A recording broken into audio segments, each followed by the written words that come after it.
علی بھی سوال ہے، جوڑے آسمانوں پر بنتے ہیں، اس سے متعلق قرآن و حدیث کی کیا تعلیمات ہیں؟ دیکھیں جی، جوڑے آسمانوں پہ بننے کا صرف ایشو نہیں ہے، بلکہ سب کچھ ہی آسمانوں پہ ہی ہو رہا ہے۔ تقدیر کے اندر تو اللہ تعالیٰ نے اپنے ڈیوائن وزڈم سے چیزیں لکھ دی ہوئی ہیں، ٹھیک، البتہ ظاہر ہے کہ اس کی ایگزیکیوشن دنیا میں ہوتی ہے، لیکن اس کا یہ مطلب نہیں ہے کہ آپ نے جو ہے وہ دنیاوی طور پہ نہیں چیزوں کو دیکھنا۔ لوگ جو ہے وہ شادی کے اوپر استخارے بھی کرواتے پھر رہے ہوتے ہیں۔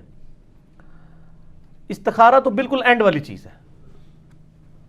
استخارہ تو اللہ سے مشورہ ہے، بندوں سے بھی مشورہ کرنا ہے۔ نبی علیہ السلام نبیوں کے صحابہ سے مشورہ کرتے تھے، استخارے پہ نہیں سب کچھ چیزوں کو چھوڑ دیا ہوا تھا۔ دنیاوی طور پہ آپ نے رشتہ کرتے وقت دیکھنا ہے کہ معاملات کیسے ہیں۔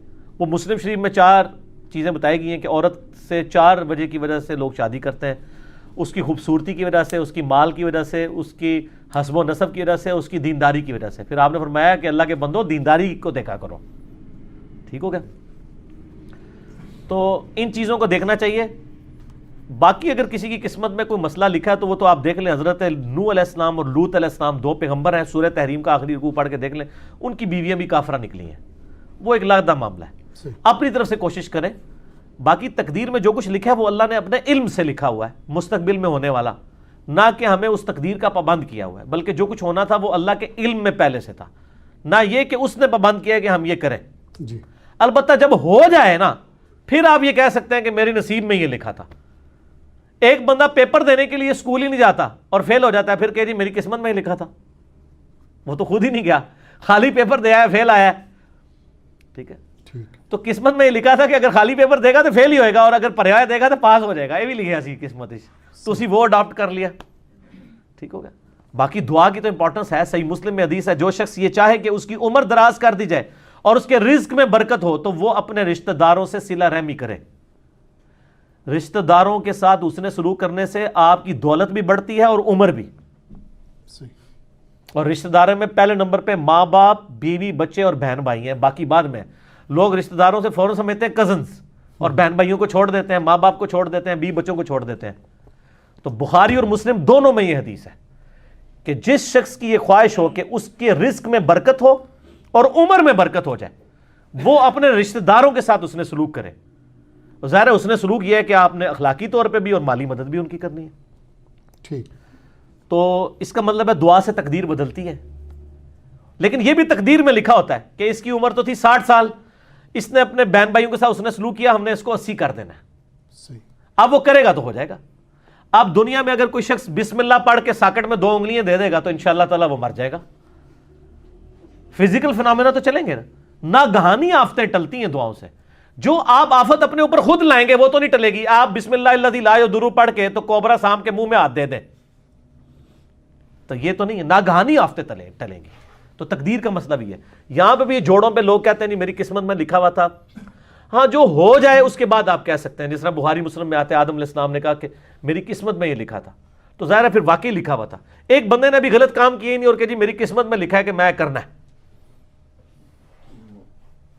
تو میں کہتا ہوں، ایک بندہ کہتا ہے میری قسمت میں لکھا ہے کل فجر کی نماز میں نے نہیں پڑھنی، تو سر میں ابھی آپ کی قسمت میں بدل دیتا ہوں کہ فجر کی نماز فلاں مسجد کی پہلی صف میں پڑھو، 1 لاکھ روپیہ لے لینا، یہ لو چیک۔ دنیا کے سارے شیطان مل کے تجھ سے ایک فجر نہیں چھڑوا سکیں گے، تو تیری قسمت اینج بدلی نا،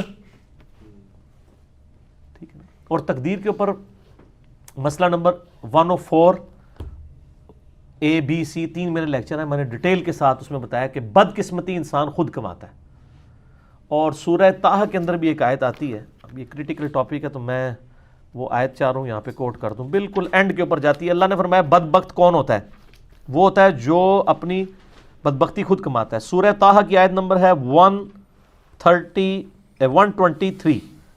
یہ اب انگریزی عربی میں بعض کا تو میں 2 کو 3 پڑھ جاتا ہوں، وہ اس طرح جڑا ہوا لکھا ہوتا ہے چھوٹا سا۔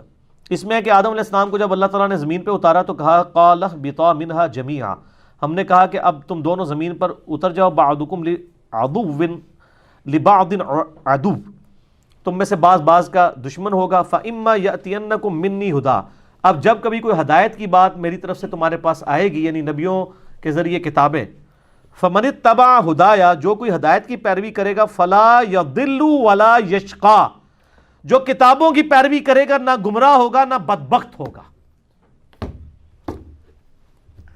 قرآن کی پیروی کرنے والا بدبخت نہیں ہوتا. سبحان اللہ. قرآن کہہ رہا ہے سورہ طٰہٰ آیت نمبر 123, جو نبیوں پر اتری ہوئی کتابوں کی پیروی کرے گا لا یضل ولا یشقا.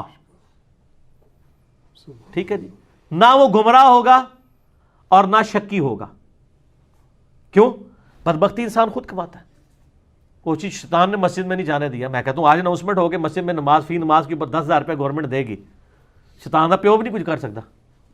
اور اس کا سائملٹینیس کنٹراسٹ ہے, اگر ایک نماز چھوڑنے پر اللہ تعالیٰ کی طرف سے دنیا میں ہی عذاب آنا شروع ہو جائے تو کوئی شخص بھی نماز سے غافل نہیں ہوگا. اگر انسان مسجد کی طرف نہ جائے تو اس کے پاؤں پہ اسی وقت فالج گرے تو اگلی نماز کے لیے تو کہے گا یا اللہ ایک بار میری ٹانگیں ٹھیک کر دے, میں پہلے جا کے مسیتی پہ جاؤں گا. تو دنیا کو اللہ نے فزیکل چیزوں کے ساتھ جوڑا ہوا ہے, آخرت چونکہ ادھار ہے, چھپی ہوئی ہے, اس لیے انسان جو ہے اس معاملے میں سستی کر جاتا ہے.